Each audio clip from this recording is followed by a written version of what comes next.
Olá a todos, eu sou a Sara Duarte e sou psicometricista. Se se está a perguntar, psicometriquê?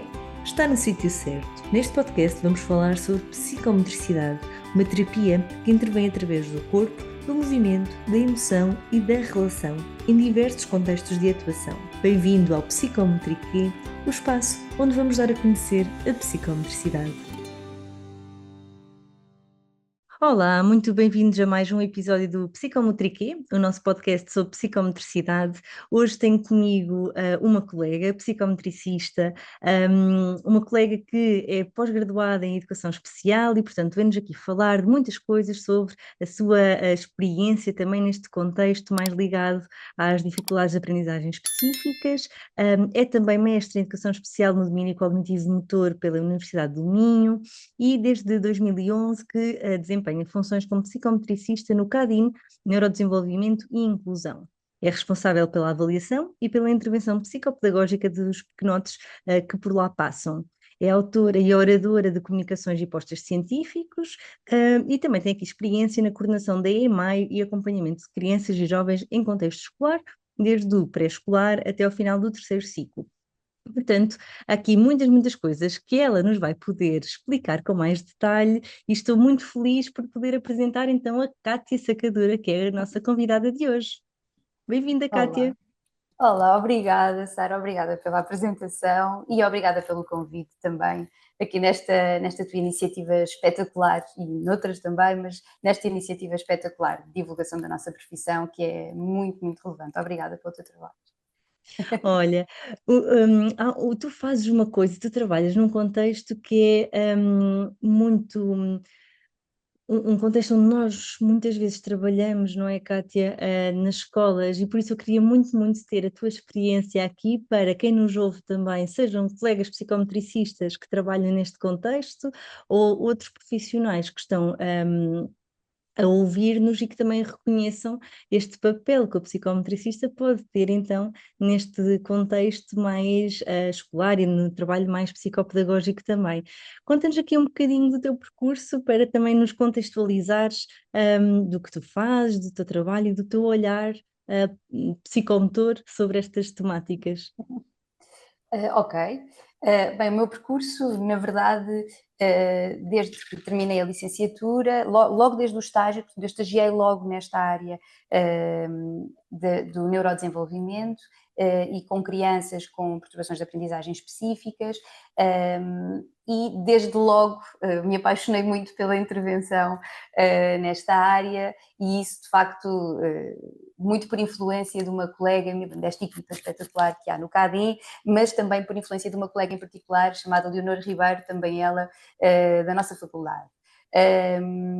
E, portanto, mantive este percurso, portanto, sempre trabalhei com crianças, e aqui é importante dizer com crianças e jovens, e é importante dizer com crianças com dificuldades de aprendizagem específicas ou perturbações de aprendizagem específicas, conforme preferirem, mas também com crianças com dificuldades de aprendizagem de forma mais lata, ou seja, Uhum. que não têm dificuldades específicas só na leitura, na escrita ou na matemática.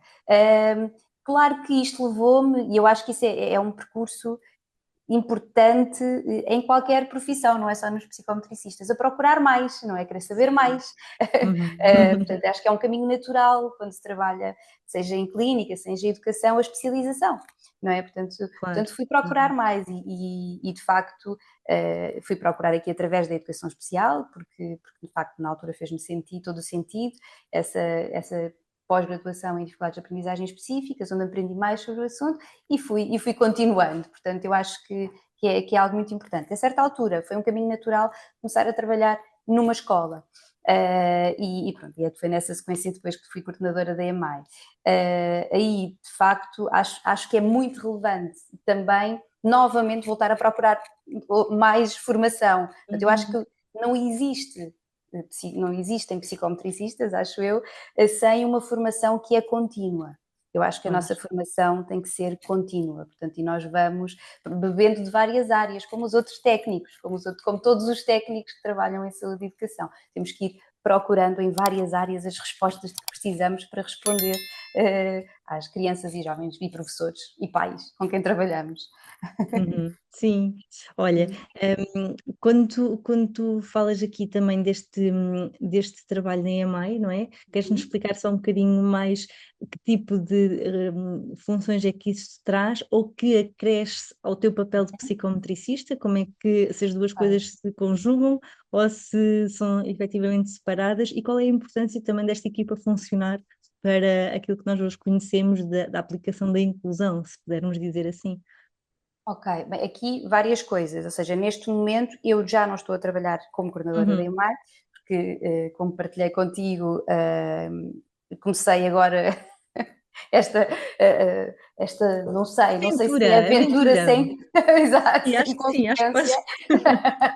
mas do meu doutoramento, portanto, preciso naturalmente de tempo, mas relativamente à EMAR, portanto, isto para quem não sabe, desde que saiu, ou que temos em vigor o Decreto-Lei 54 de 2018, que, por lei, tem que haver aqui o MEMAI, portanto, esta equipa multidisciplinar de apoio à educação inclusiva. Estas equipas ou seja, todas as escolas devem poder ter um MEMAI. Okay? Às vezes surge muito esta questão, não é? Então, mas nós somos uma escola muito pequenina e só temos Certo. pré-escolares e somos privados. Temos que ter um MEMAI? Sim, deve. Uhum.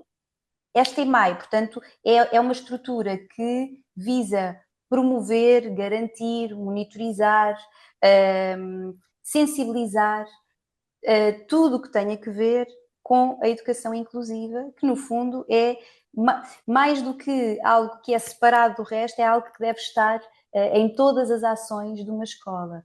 E nesta EMAI, portanto, tem que estar um conjunto de profissionais imagina, o psicólogo da escola, há elementos permanentes e elementos variáveis, e dentro Certo. o coordenador é nomeado pelo diretor, tem que haver professores de educação especial ou alguém nomeado pelo diretor, e tem que haver também os elementos variáveis, como por exemplo os técnicos, eu acho que isto é importante, os psicometricistas que trabalham com as crianças, podem ser elementos variáveis da EMAI nesse processo individual daquela criança. Foi muito, muito, muito, muito importante para mim essa experiência, porque é muito diferente nós lermos, anteciparmos, vermos de fora aquilo que são as necessidades dos professores e das escolas Uhum. e estarmos lá dentro a dar a resposta de mãos dadas, Certo. termos que dar a resposta, não é? Uhum. Talvez algo que tenha sido aquilo que mais e mais o mais importante para mim enquanto coordenadora da EMAI, lembro-me que era uma das minhas grandes preocupações, era garantir a participação dos pais. É algo que está na lei, é uma das responsabilidades do coordenador das EMAIs, garantir a participação dos pais. Os pais têm uma voz ativa. Uhum. E eu acho que muitas vezes esta voz, na pressa, Uhum. eu sei que não vejo isto com maldade por parte das escolas, é importante esclarecer isto. É muito difícil, são muitas crianças, são muitos professores. As escolas tentam fazer o melhor com os recursos que têm, que muitas vezes são muito poucos. Mas os pais têm que ser ouvidos, porque, Uhum. porque efetivamente ninguém conhece melhor aquela criança do que um pai ou que uma Eu mãe. ia perguntar-te mesmo isto, se tu sentes, a minha experiência em contexto escolar foi sobretudo em CRI ou em acompanhamentos privados a crianças que Uhum, eu ia à escola, mas não era pela escola que eu estava lá, no fundo, não é? uhum, E sentia mesmo nesse contexto, por exemplo, do CRI, que era muito difícil a uhum, possibilidade de articulação com as famílias. Acho que isto também vai dependendo dos próprios contextos e das próprias equipas, uhum, mas fico com esta percepção que às vezes pode ser um elemento que é uhum, assim quase que não entra muito, ou que não é tão chamado a opinar e a pensar em conjunto. Como é que uhum, tu fazias, ou aquilo que poderias eventualmente até aconselhar ou sugerir a quem nos possa ouvir, e que uhum, para que isso possa acontecer mais, para que de alguma forma nós consigamos trazer mais os pais, mesmo nessa dificuldade que existe. uhum. falar em línguas diferentes às vezes, não é? Sobre Uhum. olhares diferentes do prisma daquela criança, ou de dificuldade de horários, ou dificuldade de recursos, ou o que for, mas como é que tu conseguias contornar de alguma forma essa questão para trazer mais a voz dos pais para o processo? Sim. Olha, sabes, de facto é algo eu penso muito sobre isso, mesmo enquanto técnica externa. Eu acho que tem muito que ver com diálogo e criar uma relação de confiança, quebrando crenças que possam tornar-se barreiras. Se desde o início, e quando eu digo desde o início, é desde a identificação da criança. Portanto, quando uma criança passa a estar ao abrigo do 54 de 2018, esse processo inicia-se habitualmente com uma identificação da criança. Uhum. E logo desde o início, na minha opinião, tem que haver uma reunião com os pais. Porque eles têm que concordar com isto. E se não concordarem, têm que deixar escrito porque é que não concordaram. Isso está escrito no manual de apoio, portanto, à prática do 54. Têm que deixar escrito porque é que não concordam. E muitas vezes, no perceber isto, nós conseguimos diluir crenças dos professores, primeiro, porque muitas vezes os professores dizem, então, mas se nós vamos dizer isto, depois os pais vão nos exigir e depois nós não vamos conseguir dar, têm medo, os Certo. professores têm Uhum. medo, é Uhum. normal. E, portanto, é muito importante que essas crenças junto dos professores também sejam trabalhadas, ok? Pensarmos, ok, mas que recursos é que nós temos? O que é que nós vamos ter que mobilizar? De que maneira é que a família, de que maneira é que podemos ser uma equipa com esta família? E do lado dos pais também. Porque muitas vezes os pais também têm crenças em relação a isto. O meu filho vai ser tratado como diferente, eu não quero que ele seja rotulado, há muito esta Certo. ideia Uhum. Uhum. relativamente à mobilização de medidas, de como é que isto vai ajudar o meu filho, ou do Desistam lado dos até do meu filho, não é? Se o não meterem preciso, no lado desculpa. que até o pode fazer com que desistam mais facilmente do filho, não Uhum, invistam, porque se de repente há com uhum, umas medidas adicionais, o que é que uhum, isto significa? É reversível ou não? uhum, Vão investir uhum. nele ou vão metê-lo num CAA, eventualmente, né? Claro que No- sim. E são dúvidas, ou seja, tomar todas as dúvidas como dúvidas plausíveis. Uh, Colocarmos nos sapatos dos outros também é muito importante nestes casos, e em todos, mas nestes em particular. Também dizer que é muito importante que os pais vão percebendo os passinhos todos, e eu acho que de facto, como psicometricistas, se estamos a trabalhar nas escolas, temos que conhecer bem a lei e temos que perceber bem os deveres e os direitos de todos, os nossos, os dos professores, o dos alunos, os dos pais, todos têm um papel, respeitar esse papel e conhecê-lo. É importante, por exemplo, que as escolas informem os pais de que têm direito a ler a papelada toda, que podem ficar 5 dias com os papéis para lerem, e que têm direito a dizer aquilo com que não concordam. E vamos trabalhar sobre isso. E isso tem que ter tudo muito bem explicado. Infelizmente, eu ainda vejo vezes demais acontecer que os pais, dizer-se aos pais que têm que assinar no momento de uma reunião, que o que ele está a dizer não é relevante para a escola, só é relevante para casa. Não é alinhado nem com a teoria, na verdade, nem com a lei. Porque, por exemplo, quando se faz um RTP, há uma parte que diz lá potencialidades e expectativas na Certo. perspectiva da família e da criança. Essa parte é precisamente para que os pais, para que possamos falar com os pais ao longo de todo o processo, mas essa parte muito em particular é para ficar escrito o que é que os pais acham sobre o que são as potencialidades, quais são as expectativas, na sua perspectiva, o que é que espera de nós enquanto escola. Isto é Uhum. importantíssimo. Alinhar ideias, não é? Se calhar, se calhar, de repente, a expectativa é que a escola, por exemplo, providencie todas as terapias. Se calhar não vai haver essa possibilidade. É importante isso ficar conversado à partida. Ou, Sim, até porque pode depois não dar aso a este pensamento mais, às vezes até executório, não é? De que a escola está a fazer isto contra ou que não está a mobilizar recursos e às vezes não os tem mesmo. Se é a partir isto ficar claro. logo desmistificado e muito claro, já não vai dar aso a esse tipo de pensamentos que muitas vezes Uhum, geram desconfiança, geram descrença nos profissionais que estão com o nosso filho, não é? uhum. Sem dúvida. E isto é sempre importante. Quando, por ainda há pouco, falavas dos alunos que têm mobilizado as medidas adicionais. A certa altura, estes alunos tiverem educações curriculares significativas, portanto, tem que se fazer um plano individual de transição. E, de facto, lá está, olha, por exemplo, agora uma à parte aqui da pergunta, mas quando eu estava na escola, a certa altura, ia acontecer naquela escola, pela primeira vez, um aluno fazer um plano individual de transição. Portanto, Ok. ninguém sabia exatamente como é que, só, quer dizer, na teoria, tá? Mas na prática, mais ou menos. Então, claro que nessa altura eu fui procurar formação sobre planos individuais de transição, na altura precisamente com colegas nossos, Nídia Amorim e Ok, Nelson Afonso, sim. e para aprender a fazer um plano individual de transição.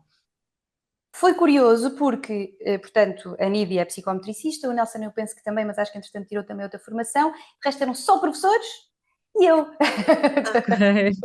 Mas eu acho que esta ideia de que, sim, ou seja, na nossa formação de base, como em todas as formações de base, nós vamos ter algumas informações, algumas formações e a base da nossa ação, sim, a nossa identidade, eu acho que vem de facto da nossa formação de base, e a partir daí é pôr mãos à obra.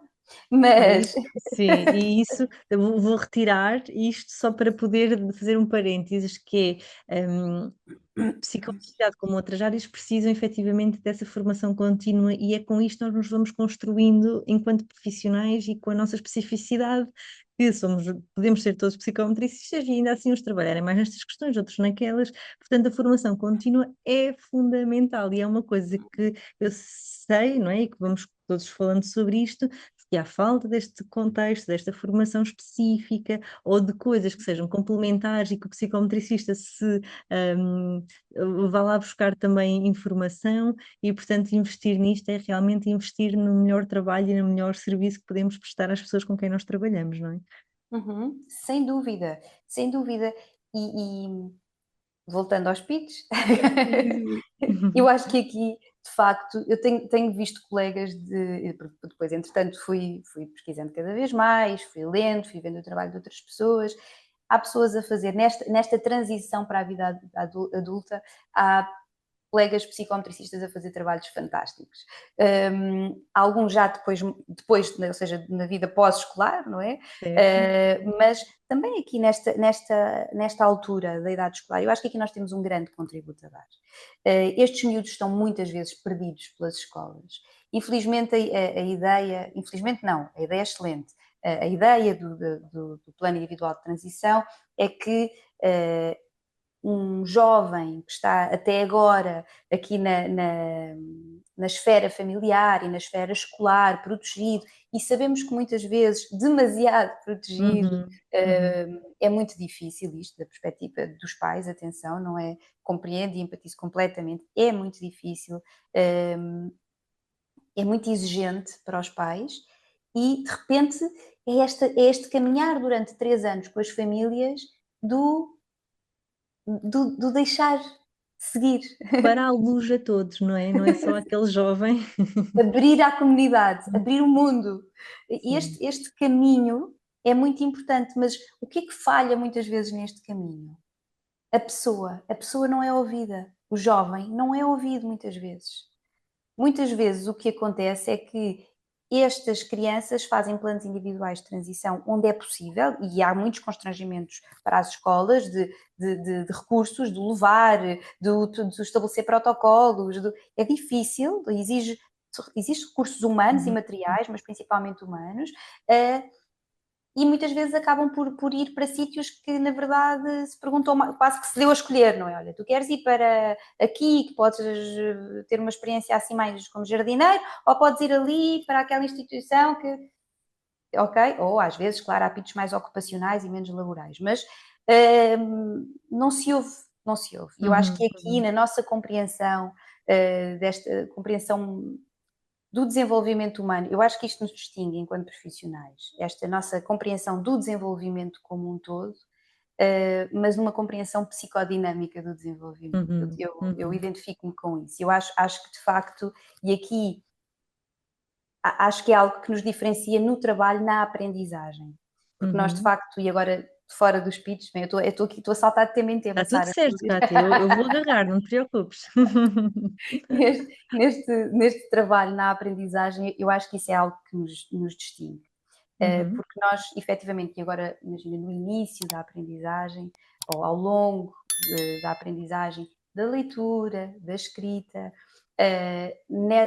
ao longo desse percurso, nós olhamos, temos um olhar diferente sobre a criança, nós não nos focamos só no produto, nós focamos aqui, e é aquele início, e muitas vezes este início prolonga-se, quando nós temos uma criança que entra na escola, às vezes já vem da pré-escola ainda, e isto é algo que nós vemos muitas vezes, não é? Um miúdo imaturo, ouvimos isto muitas vezes. Sim. E chegamos a um segundo ano e ainda não estamos a conseguir ler e escrever, por exemplo. E às vezes, e muitas vezes nós já somos, pelo menos é a minha experiência, não quer dizer que seja a de todos, às vezes nós já somos aquele técnico que já chega depois de outros técnicos, não é? Ou seja, já É teve quase um muitas... fim de linha, não é? Já tentámos muitas coisas, vê lá se agora consegues fazer qualquer coisa, não é? Quantas vezes, não é? E entretanto, aquela criança, entretanto, ainda ouvimos muitas vezes, eu não sei se concordas comigo, ele ainda precisa muito de brincar. Sim, Ele sim, é muito sim. imaturo, não é? Uhum, E às vezes estamos no segundo, no terceiro ano, e ele não ouve, porque uhum, esta ideia, o uhum, trabalhar este descentramento, ainda este descentramento tórnico-emocional, que às vezes também ainda estamos nessa fase, é algo que eu vejo psicometricistas a fazer em idade escolar e que se calhar noutras intervenções tivemos a trabalhar ainda mais sobre o desenvolvimento ou de áreas muito específicas e relevantes, mas uhum, simplesmente às uhum, vezes temos que também desenvolver sim, outras. uhum, Que vejo a nossa intervenção como diferenciador, ou seja, acho que é diferenciador no nosso trabalho. Esta ideia progressiva de nos pormos no lugar do outro, de começar a de conseguir consolidar uma linguagem simbólica, porque no fundo, depois a escrita é também uma linguagem simbólica. é um conjunto de símbolos. Olha, então vamos entrar na intervenção, acho que é isto, não é? Acho que era mesmo por aí e ainda bem que foste seguir esse caminho, porque acho que é mesmo muito, muito pertinente. Eu não trabalho especificamente questões de aprendizagem, ou pelo menos não, vem normalmente com esta queixa inicial, ou com este sintoma, quando chegam tanto a mim, se calhar a ti, pode surgir mais com essa indicação específica, não é? Uhum, Mas sabemos que há, ou pelo menos eu vou tendo a percepção às vezes, e nós falávamos disto há uns tempos, quando se ouve alguns colegas que então psicomotricidade com a dislexia, psicomotricidade com as dificuldades da escrita, a psicomotricidade é então igual a treino de mesa, de fichas grafomotoras, deste tipo de trabalho. Eu não tendo tanta experiência nessa área específica das perturbações de aprendizagem, como é que tu enquadras então estas crianças que te chegam com estas dificuldades, de aprendizagem, digamos assim, não é? Portanto, uhum, assumindo que estamos aqui a falar de crianças a partir do primeiro ciclo e que podem, a certa uhum, altura, ter estas dificuldades a ler, a escrever, no cálculo, não sei se também te uhum, aparecem, mas já nos vais dizer. uhum, E como é que então tu vês a intervenção, se calhar, como dizias, mais globalizante e com este uhum, olhar mais global sobre o desenvolvimento e mais integrado sobre o desenvolvimento da nossa uhum, intervenção com estes casos, quando muitas vezes parece, e não digo que não resulta, atenção, mas parece que a visão é muito concreta e ligada ao treino da competência grafomotora ou da competência da uhum, leitura. uhum. Percebes o que eu Sim, sim, quero? sim, sim, perfeitamente, sim, Uhum. sim, sim. Sim, ok. Para, eu acho que, em primeiro lugar, nós temos que olhar à criança e ao seu desenvolvimento. E Uhum. olhar e pensar, refletir, avaliar e enquadrar a criança que temos à frente ou o jovem no seu, em que ponto é que nos encontramos, não é? Do seu desenvolvimento da linguagem escrita, sim, e de todas as funções que o suportam. Porque não existe linguagem escrita, seja ela receptiva ou expressiva ou quantitativa, sem um conjunto de funções de suporte. ok? Já lá vai o tempo em que olhávamos para esquemas de leitura, portanto, teorias da leitura ou teorias da escrita e nos focávamos na descodificação, na compreensão, produto, processo, produto. Na escrita isso teve agora, há pouco tempo, a sua verdadeira evolução. Na leitura já temos mais investigação. Agora, claro que nós não nos podemos esquecer, é a minha perspectiva, atenção, de que existe um conjunto de pesquisa e de investigação muito robusto relativamente principalmente à leitura. E em relação às intervenções na leitura. Eu acho que isso deve ser considerado. E também acho que o psicometricista não se deve encolher, não é? Não deve dizer assim, pois, mas esta pessoa que fez esta investigação lá na universidade, não sei de onde, não interessa agora, esta pessoa não era psicometricista e, portanto, eu não posso utilizar isto. Não, eu não concordo nada com isto. Até porque mal seria, não é? Nós temos contributos de todas as áreas para todas as áreas do desenvolvimento. Ok? Por exemplo, temos contributos da psicologia, imagina, educacional para a sala de aula. Então, por não ter sido um professor a fazer, o professor não pode aplicar. Porquê? Não. A ideia é ser aplicado. Portanto, do ponto de vista da investigação, nós sabemos que ninguém aprende a ler, ninguém aprende a escrever, se não ler e escrever, ok? Portanto, sim, a leitura e a escrita têm que fazer parte da intervenção. Também sabemos que as funções que suportam são importantes de ser trabalhadas. Por exemplo, vou-te dar um exemplo. Uma criança com trissomia 21 a aprender a ler. Sabemos que é muito importante, ao longo da intervenção, trabalhar a memória de trabalho, ok? Faz parte da intervenção. A memória de trabalho visual, auditiva, tem, de facto, ali um ganho enorme em termos de desenvolvimento da leitura e da escrita. Ou, por exemplo, hoje em dia já sabemos que desenvolver funções executivas, desde a idade pré-escolar, é muito relevante na aprendizagem da leitura e da escrita. Já temos programas de intervenção psicomotora a focar-se entre outras funções, mas também nas funções executivas. Elas não existem sozinhas, porque esta coisa de diferenciar áreas do nosso cérebro, isto é para o papel, porque nós todos, técnicos e também os psicometricistas, sabemos que não é assim que o ser humano funciona. Isto das especialidades fomos nós que as criámos, não é? Portanto, isso há que ter em conta. Quando estamos na intervenção, portanto, é importante ler e escrever, é importante basear a nossa intervenção em, na minha opinião, práticas baseadas na evidência. Isso tem que acontecer, ir beber a todas as áreas. Agora, nós, enquanto psicometricistas, temos de facto que ir logo desde o início beber ao símbolo, ok? Ou seja, claro que é relevante o desenvolvimento da fonologia e tem que estar consolidado. Claro que é relevante o desenvolvimento de funções executivas e tem que estar consolidado e podemos trabalhá-lo das mais diversas maneiras, através do concreto, do corpo, do jogo, e devemos trabalhar, há ganhos nisso. Claro que é importante tudo o que seja fatores psicomotores, da noção espaciotemporal, da motricidade fina, por aí afora, e devemos trabalhá-lo. E há muitas maneiras muito criativas de trabalhar sem serem fichas. As fichas são, não estou a dizer que não se pode fazer uma ficha, claro, não se pode fazer fichas, mas tudo bem, mas também há outras maneiras de o fazer. E com um envolvimento emocional maior. Porque nós não nos podemos esquecer que muitas vezes, e falávamos às vezes de sermos os técnicos, aquela pessoa já a quem as pessoas recorrem já depois de recorrer às outras todas. E tudo bem, também deve dizer bem do nosso trabalho, não é tipo, ok, espera, vamos lá ver, talvez ela consiga, já resolveu outros casos Qualquer difíceis. coisa. Mas muitas vezes estas crianças chegam muito chateadas, muito aborrecidas, muito fartas de ver pessoas a tentar ensinar a ler e a escrever.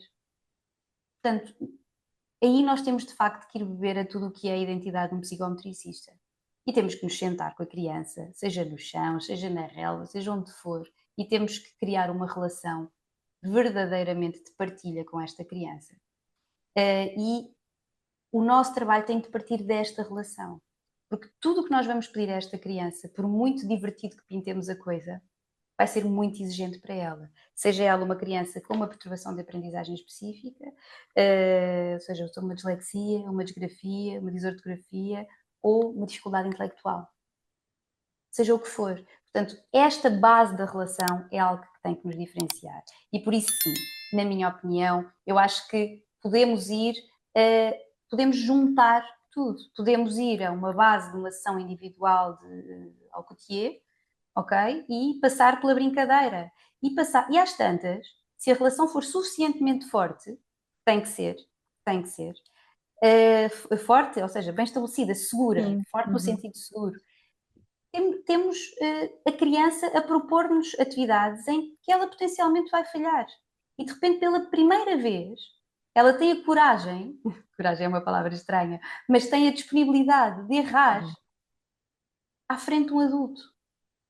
Porque é um adulto que não vai criticar, mas também é um adulto que está cá a ajudar, também é um adulto que põe limites. Okay? Também é, muitas vezes temos isso, não é? Porque, claro que estamos por muito que, imagina, no início temos que nos recorrer de muitos materiais, e hoje em dia eu acho que isto é uma questão muito importante para os psicometricistas, ou seja, claro que há miúdos e há situações em que, de facto, a utilização de tecnologias é uma mais-valia e há investigação sobre o assunto, principalmente, por exemplo, na escrita existe já também alguma investigação sobre o assunto, mas no início muitas vezes temos e devemos ir aos materiais manipuláveis, não é? E aqui não precisa, é a mesma coisa que uma ficha, sabe? O objetivo é o mesmo, só que é muito melhor, porque há mais possibilidades de relação, parece muito mais divertido. E é mais envolvente, claro, do ponto de vista psicomotor, neurológico também, porque eu posso manipular. Não é? Agora, as fichas, eu acho que é um material entre outros, não acho nada que a nossa intervenção seja para passar por fichas. Acho que é um material entre outros. Eu acho que a nossa intervenção, na leitura e na escrita, tem que basear-se numa relação segura, que às vezes, e aqui também é algo que muitas vezes nós nos diferenciamos, que é no tempo que sabemos que esta relação pode demorar a criar. E nós não vamos estar preocupados se daqui a nada está no fim do terceiro ano e nananana. Sim, está bem. Isso é... Calma. Isso na escola, bem, sabemos, mas aqui não há currículo. Aqui não há currículo. Aqui não há as aprendizagens essenciais. Não. E temos uma relação para estabelecer e temos objetivos terapêuticos, claro, como por exemplo, e às vezes um objetivo terapêutico olha, vou-te dar um exemplo concreto. Miúdo, por exemplo, que começou a intervenção em julho. Ninguém começa a intervenção em julho, mas ele, pronto, e vamos lá. E foi bom. Eu, por outro lado, eu até gosto destas intervenções no verão, porque os miúdos estão relaxados. Já não há escola, eles estão aqui, vêm aqui, percebem que no início vêm assim, porque eles vêm, tipo, vais ter com a Cátia, por causa da leitura e das coisas, eles vêm sempre, tipo, oh não, mais uma. Certo. Quantas vezes, não é? Tudo quando percebem, quando começam a perceber que há outras ferramentas e que vão fazer outras coisas, muitas vezes depois já vêm brincar com a Cátia, isso é. E este miúdo, a mãe, ele estava, portanto, a passar para o 5º ano, e a mãe chegou e disse, ele não sabe ler. Não lê nada, mal conhece as letras. E chega-me um miúdo assim, eu não sou alta, mas praticamente do meu tamanho, assim, todo encaracoladinho. Sou assim mesmo. Disse, ok, vamos lá. Sara, obviamente não, isto, passado 3 sessões, ele começou a ler. Agora, obviamente, diz assim, uou, que método é esse? Obviamente ele já sabia ler, mas ele não conseguia ler na escola. Porque são muitos anos, são 4 anos, pelos quais ele já tinha passado, a ser exposto a esta dificuldade e a não conseguir lidar com essa exposição. E claro que ele começou a... mas conseguia. Claro que tem, aliás, ainda montes de áreas da leitura para trabalhar. Claro que estamos a trabalhar ainda na leitura, na fluência, na compreensão, na ortografia, na expressão escrita. Claro que sim, ok? Mas tivemos que começar daqui. E fomos fazer outras coisas que não tinham nada a ver com leitura e com escrita. Uhum. Sim, que no Para ler e fundo para escrever. o fortalecem naquilo que é um outro tipo de alimento que não só o alimento real, não é? Mas no alimento mais emocional, que o alimenta de confiança, que o alimenta de descontração, de disponibilidade, de escuta, de um olhar que não é se calhar tão ahm, julgador ou exigente ao mesmo tempo, ou que exponha, não é? Como se Uhum, calhar acontece no contexto escolar, e que no uhum, fundo o vai, olha, isto não é um pré-requisito naturalmente, mas que no fundo é um, um ingrediente para que depois esta competência até simbólica dê o salto por um lado, ou por outro lado uhum, até a sua capacidade de se expor ao outro, que no fundo é isto também que estás a falar, não é? De não estar tão uhum, contido uhum, e que está tudo bem poder ter voz, uma uhum. voz lida, não é? Porque ele Sim, voz tinha. sim. Sim, é uma disponibilidade Uhum, tónico-emocional, no fundo. uhum, uhum, Para mim é um pré-requisito, sim. Uma uhum, disponibilidade tónico-emocional. Muitos miúdos que chegam ao primeiro ano, até já, ou seja, descentrados, não é? Ou seja, já eh, com esse desenvolvimento, chegam ao primeiro ano com um enorme medo de se expor ao erro. uhum. E, e, e o que é que vai acontecer se a professora me ouvir? O que é que vai acontecer? E isto muitas vezes acompanha-os ao longo do seu percurso escolar. Isto é algo que, sem dúvida, deve ser desenvolvido e eu tenho a crença, e quer dizer, também existe alguma investigação sobre isso, não é só uma crença minha, não é? Que mais programas de intervenção psicomotora no pré-escolar poderiam ajudar neste, nesta maturidade tónico-emocional e neste descentramento para uma entrada mais robusta num primeiro ano. Uhum. Porque nestas sessões também lidamos com o erro. Também estamos perante os outros, não é? E às vezes noutras ferramentas que não são tão dependentes da linguagem. E isso traz-nos robustez depois então para lidar com esta linguagem do oral para o escrito, do concreto para o simbólico também. E eu acho que força, força, eu sei que há programas, sei que há jogos, força aí no pré-escolar, eu acho que de facto era bom que houvesse. Que Pode ser o houvesse. teu próximo doutoramento, não é? O Também meu próximo, Sara. um programa de pré-escolar. Porque há até há uma frase de um professor brasileiro, que é o professor João Freire, que diz qualquer coisa como, bem, não quero estar aqui a dizer mal da frase, mas a ideia é esta, que até certa altura nós, portanto, desenvolvemos e já vimos também munidos de algumas capacidades motoras, não é? E vamos desenvolvendo estas capacidades motoras para viajar. Mas a partir de certa altura temos que desenvolver os recursos simbólicos para ampliar essa viagem. Eu gosto muito desta ideia. Ou Uhum, seja, ok, desenvolvemos todas as competências motoras, mas a partir de certa altura temos que ampliar a viagem. E esse ampliar a viagem é cá dentro. uhum, É nesta dinâmica entre o fora e o dentro, e o dentro e o fora, e nós conseguirmos estar nesta relação. Isso é uhum. muito, muito importante, principalmente depois nos níveis superiores, Sara, que eu acho que é aqui, e eu adoro trabalhar os níveis superiores, de leitura e de escrita, portanto, aqui é mesmo a minha praia, a compreensão leitora e a expressão escrita.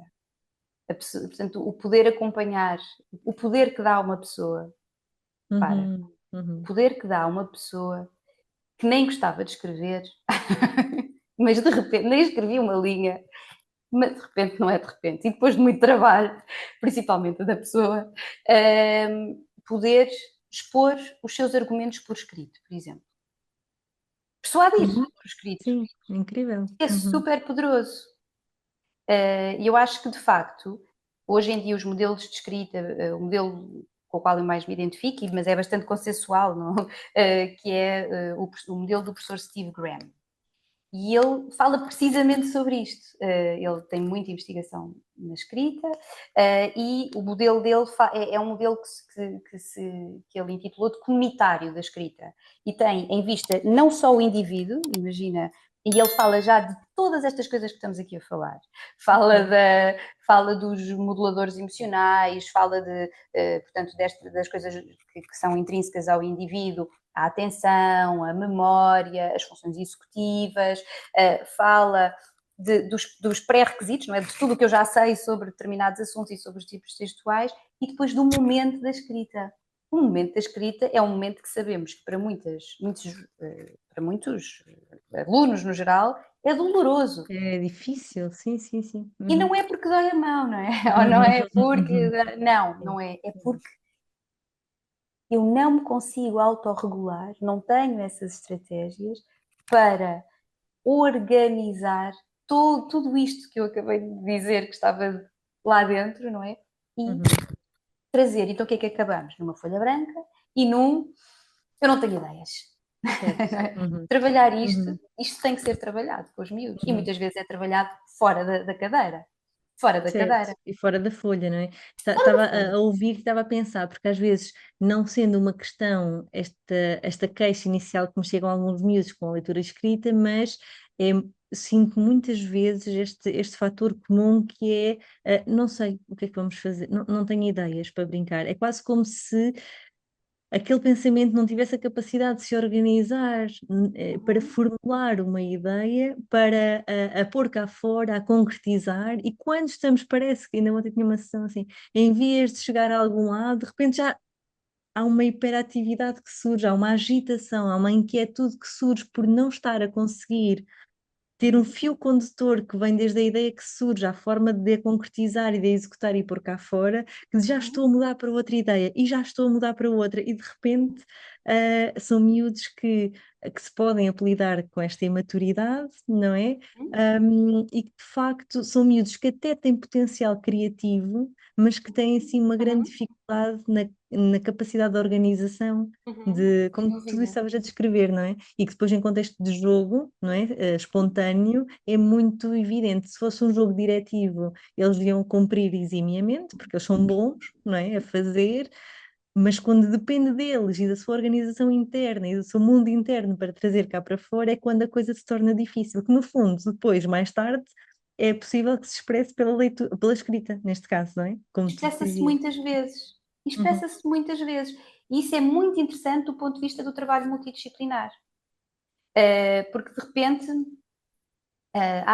imagina, aluno do sexto ano, com 12 anos, dificuldades na expressão escrita. Ok. Claro que, avaliação psicopedagógica. E, por exemplo, nós aqui no CADIM nunca fazemos nestas situações só uma avaliação psicopedagógica, Não, nós fazemos sempre uma avaliação cognitiva e comportamental e psicopedagógica. Porque, para perceber a criança como um todo. uhum. Primeiro precisamos de muitos momentos. Às vezes, é um bocadinho difícil para os pais, não é? De tantos Sim. momentos de estar com a criança para depois, então, tirarmos alguma conclusão ou seguir Mas alguma ao mesmo recomendação da tempo, ideia. eu acho que isso também deve dar alguma. Ok, logisticamente pode ser difícil, financeiramente Sim, depois os também pais pode percebem, acontecer, claro, e mas preferem um depois olhar deve dar atento. uma paz de, ok, o meu filho está a ser visto de vários prismas, não é só um Sim, achismo, não sim. é? Oh, Sim, sim, uhum. sim, sim, sim, também sinto isso, claro. E, do ponto de vista de conseguires ver a figura completa, é muito importante. De repente este miúdo falhou em tudo o que era prova da avaliação cognitiva que dependia das funções executivas. Claro que ele não vai conseguir organizar-se para escrever um texto. Uhum. Claro que no recreio, de vez em quando, corre Certo. tudo mal. Ou, por Uhum. exemplo, na cantina, em que primeiro para o prato, depois suja-se, depois vai. Claro. Então, mas espera, a queixa é da expressão escrita, claro que é. A maioria das queixas, a partir de certa altura, são relacionadas com a produção, com o produto académico. Uhum. Uhum. Mas isso não quer dizer que seja uma desortografia. Não quer dizer, e aqui chamo também os colegas de, obviamente, muitas vezes estas relações também são de linguagem, de terapia da fala, claro, não quer dizer que seja uma perturbação específica da linguagem. Muitas vezes estas perturbações andam todas de mãos dadas, mas temos que olhar a base. Se a base estiver desorganizada, tudo para cima vai estar. Portanto, e muitas vezes o que se diz aos pais é vamos primeiro intervir na cesárea de base e depois voltar a avaliar e perceber se efetivamente tivemos aqui uma melhoria. Voltar, e quando falamos de avaliar, falamos de. Há uma recolha junto dos contextos, claro, porque é lá que interessa, Claro. não é aqui no gabinete. Não é? E, portanto, esse trabalho multidisciplinar é muito relevante, é muito, muito, muito relevante. O olhar a criança como um todo. Claro, e depois cada um, claro, tem o seu papel. Tem o seu papel. Sim. Mas olha, eu acho que a escrita é uma excelente área de intervenção para, para os psicometricistas, portanto, a quem Mas estás tiver. aqui também aqui a fazer assim uma campanha para Sim, psicometricistas virem para trabalhar abaixo investiguem na da área, escrita. Sim, trabalhem na área, vamos falar todos, fazer grupos de partilha. Acho isso uhum. super poderoso e super importante. Sim. Sim, e falaste do investigar. Investigar é uma coisa que nós precisamos muito na nossa área, não é? Tu estás a fazer o teu contributo incrível com o doutoramento. Qual é que é o tema do doutoramento? Ainda estou agora a começar, ainda não, nem Ah, posso avançar temas ainda, que ok, estou agora ok. a Mas começar, estou agora a será por aqui, não é? Algures. será seguramente, sim, eu acho que posso dizer que seguirá seguramente na área da escrita, sim, sim, sim, Sim. sim. Mas é na área da educação inclusiva, o doutoramento é a educação inclusiva, que Uhum. é uma parceria com o Instituto de Educação com a FMH. Portanto, vou Ok, aqui reencontrar vários professores da nossa formação inicial, que também é que excelente. bom, que bom. Agora é com um olhar diferente. Sim, sim. Olha, antes de terminarmos, vou-te só fazer uma pergunta antes da última. Portanto, uma penúltima pergunta. Nós estamos aqui numa fase em que há aqui há muito burburinho sobre a educação inclusiva, sobre a lei, não é? Como é que tu sentes, e até porque não só tens experiência do trabalho na escola, mas tens experiência nesta equipa, não é? A coordenar uma EMAI. Como é que tu sentes que na prática esta educação inclusiva está a ser aplicada e de que forma é que, de facto, estes miúdos estão protegidos por ela na prática, não é? Porque, teoricamente, e na lei, parece que está salvaguardado uma série de situações, mas que, o que é que tu sentes em relação à prática da coisa?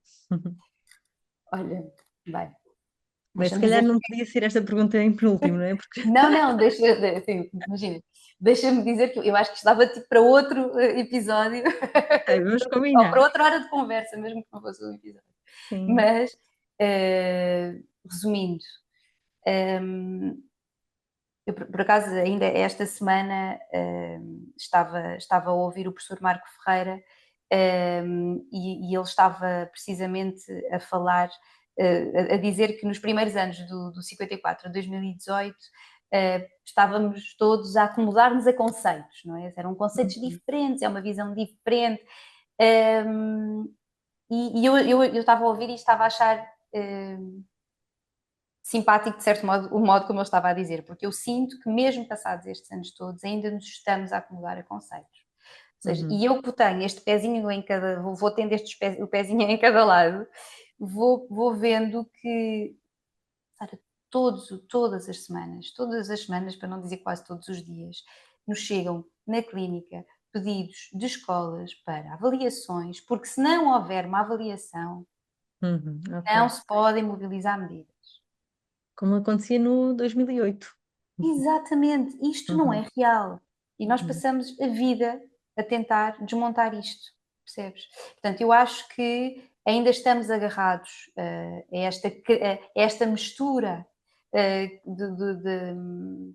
do mundo clínico com o mundo educacional, que eu acho que pode haver do ponto de vista da compreensão do neurodesenvolvimento, aliás, acho que deve haver, aliás, a corrente mente, cérebro e educação, agora muito em voga, vem precisamente trazer isso e eu acho que isso é muito relevante, mas continua a haver aqui esta confusão. O pior é que muitas vezes isto é critério, ou seja, isto é estabelecido para gerir recursos. Certo. Esta Uhum. acaba por ser a verdade. Imagina, este miúdo só vai ter isto se tiver um relatório. Porquê é que a EMAI da escola decidiu isto? É para gerir recursos? Às vezes é. O que nos leva ao ponto dos recursos que, de facto, são insuficientes, na maioria dos sítios. Ou insuficientes ou geridos de forma pouco alinhada com a visão atual do que é uma educação inclusiva. Infelizmente ainda vemos muitas crianças naquilo que se chamam em muitas escolas, ou salas de atividades funcionais, ou centros de apoio à aprendizagem, que não é bem esse o conceito na lei, mas que, enfim, mudaram o nome às unidades, mas muitos miúdos passam o dia inteiro, ou o seu tempo quase todo na escola nestes sítios, e na verdade, quando falamos, por exemplo, quando falamos nestes casos, a maioria são miúdos com medidas adicionais, com percursos muito pouco individualizados. Portanto, preocupa-me muito o estado da educação inclusiva em Portugal. E digo-te mais, acho que no meio disto tudo, miúdos, para quem estavam previstas esta ideia das medidas universais e das medidas seletivas, acho que ficam completamente perdidos no processo. Acho que ficam esquecidos nas escolas e precisam de muita ajuda. Muita ajuda do ponto de vista de precisam de recursos, precisam que alguém olhe. Os professores estão exaustos, a burocracia é muita. E às vezes é uma pena, porque olham para os papéis com aquela visão de que, ou não, mais um papel insuportável para escrever. E eu percebo isso, porque são mesmo muitos papéis, sabe? Eles perdem horas e ninguém vai para professor para estar, para trabalhar tipo, na secretaria, como secretário, nada contra as pessoas das secretarias, mas simplesmente não é isso que um professor almeja ensinar, não é? E, efetivamente, há muito trabalho burocrático, mas estes documentos de suporte, que são muito esquecidos muitas vezes, são fundamentais, porque é lá que está tudo escrito, é lá quando passa de um para um sítio, de uma escola para outra está escrito, é através do que escrevemos que nos vamos recordar daquilo que planeámos todos juntos e que vamos monitorizar. É algo que também falha muito. A monitorização das medidas. Muitas vezes falamos de chavões, imagina, diferenciação pedagógica. Na prática. O que é isto? O que vamos fazer com aquele menino? Com o João, com a sua diferenciação pedagógica. Não é? Que esclareçam, não é? Isto tem que ser discutido em equipa. O que é que foi então? O que é isto que vocês estão a pensar fazer? Vamos escrever. Ok. Para depois podermos ter medidas específicas para monitorizar. Porque senão não temos.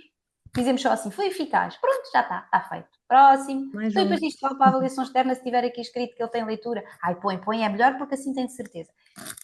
Tudo bem que protejamos o aluno, mas atenção, isto tem que ser consertado, tem que ser avaliado para bem do aluno.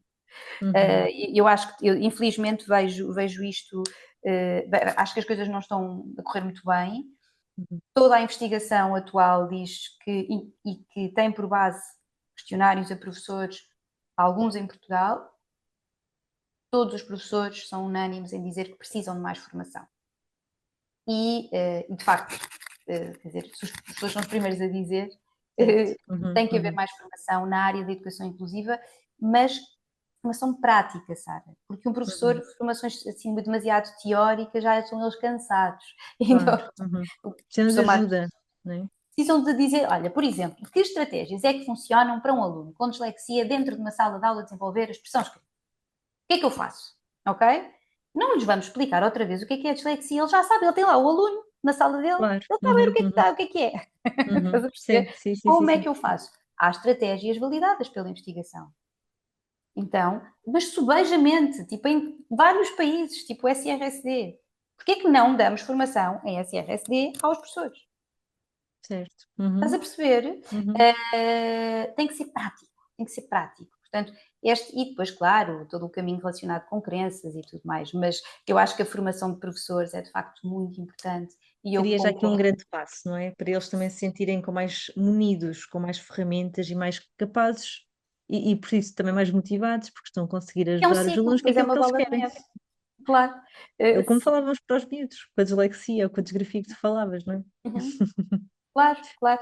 Este ciclo do autoconceito e de eu me sentir competente, de estar munido de ferramentas e, portanto, também vamos lá pôr umas à obra então, eu vou conseguir fazer isto e não eu não sei bem fazer aquilo, não, não, não é melhor estes miúdos, eu nem ter estes miúdos aqui, não é? Até para o bem deles, porque eu nem sei, não é necessariamente isto, Sim. não é? Muitas vezes é com boa intenção, tipo, eu não sou a melhor pessoa, mas às vezes não há a melhor pessoa. Aquela pessoa precisa de ser munida de ferramentas. Uhum. Uhum. Então, isto estava para um grande tema, não é? Portanto, se calhar vamos pensar aí no próximo ano outro episódio. Kátia, tu és uma das oradoras que vem palestrar no Psicomotricidade Summit, no segundo dia. Por isso, a última pergunta vai nesse sentido. E acho que se enquadra perfeitamente na conversa que tivemos aqui. O tema deste ano do Summit é caminhando entre o neurodesenvolvimento e a saúde mental, não é? Como é que tu vês, então, a nossa este caminho e a nossa intervenção neste caminho entre uma área e outra, este caminho entre o neurodesenvolvimento e a saúde mental e como é que nós nos movemos neste caminho. Olha, eu acho que é de facto muito ao encontro daquilo que falávamos, não é? Sim. Ou seja, acho de facto que nós temos uma visão ampla do neurodesenvolvimento. Acho que devemos procurar, ao longo do nosso percurso profissional e académico, ter uma noção cada vez mais precisa em contextos multidisciplinares, preferencialmente podem ser no trabalho ou procurado, não é? Sempre com esta ponte de que, e eu acho que nós estamos numa ótima posição para pensar nisto, que é calma, nem tudo é uma perturbação do neurodesenvolvimento. E aqui eu acho que é super pertinente este tema e aquilo que falávamos ainda há bocado relativamente a casos específicos. Calma. Podemos estar a falar de outros fatores a interferir no neurodesenvolvimento, sem que seja uma perturbação do neurodesenvolvimento, mas se calhar uma perturbação ao desenvolvimento Certo, por certo, certo. outros fatores. Uhum. Portanto, acho super pertinente aqui aqui o tema que tão bem escolheste para o Summit. No Summit, e não quero também já Fazer spoiler. dizer tudo, sim, fazer spoiler, exatamente. Gostava de pensar aqui em algumas ideias-chave sobre ou que na minha nem são, olha, desafios aos colegas, Sim. pensando em estratégias também e coisas validadas pela investigação, porque eu acho que isso é de facto muito, muito relevante na nossa prática e acho que devemos ir por aí nesta ponte, não é? Porque vendo a aprendizagem como um todo, que é influenciada pelo neurodesenvolvimento e pela saúde mental e não só. Sim. Portanto, acho que vejo a nossa perspectiva assim, abrangente como o título do Summit, e vamos trazer desafios aos colegas em dezembro, ok? Muito bem. Olha, Kátia, muito obrigada. Foi incrível esta conversa. Foi mesmo muito, muito bom. Tens tanta coisa para nos contar, portanto, tens que ir a outro episódio. Vens agora ao Summit, começas a vir a todo lado, porque tens mesmo muitas coisas boas para partilhar connosco, com os psicometricistas. Eu acho que nós temos que beber de pessoas também que nos possam acrescentar tanto conhecimento e tanta prática, não só a parte teórica, não é? Mas muita prática, muito nesta vivência mesmo do que é trabalhar com estes miúdos na intervenção psicomotora, com o nosso olhar distinto e com esta especificidade, como é que nós fazemos isto? E eu sinto que às vezes os contextos nos podem ir moldando, não é? E é bom nós podermos ir ouvindo e refletindo, e por isso é que o Summit também existe, é um dos grandes objetivos, para fazermos aqui não sei se uma atualização, mas pelo menos dar oportunidade para pararmos e pensarmos, que é uma coisa que às vezes não dá no dia a dia e tanto, tanto precisamos. Por isso, muito obrigada por nos pôr a pensar. Que bom. Sara, muito, muito, muito obrigada pela generosidade do convite e da organização de tudo isto que tu fazes pela psicometricidade e por todos nós, porque isso da psicometricidade, no fundo, somos todos nós que somos Somos psicometricistas, todos. não é?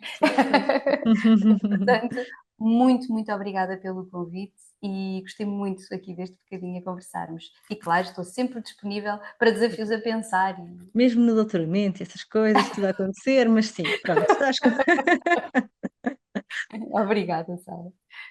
Obrigada mais uma vez. Então, terminar só dizendo que aqui na descrição do vídeo vai estar o link também para poderem aceder ao site do Psicomotricidade Summit. Ainda temos bilhetes para poderem assistir, não percam, é mesmo o encontro dos psicometricistas anual, portanto, aproveitem, não deixem escapar esta oportunidade.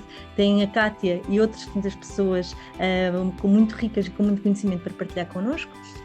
Aqui do nosso episódio, portanto chegámos então ao fim, espero que tenham gostado, que tenha sido assim muito elucidativo e vemo-nos então, ou ouvimos no próximo episódio do Psicomotriquê. Até lá!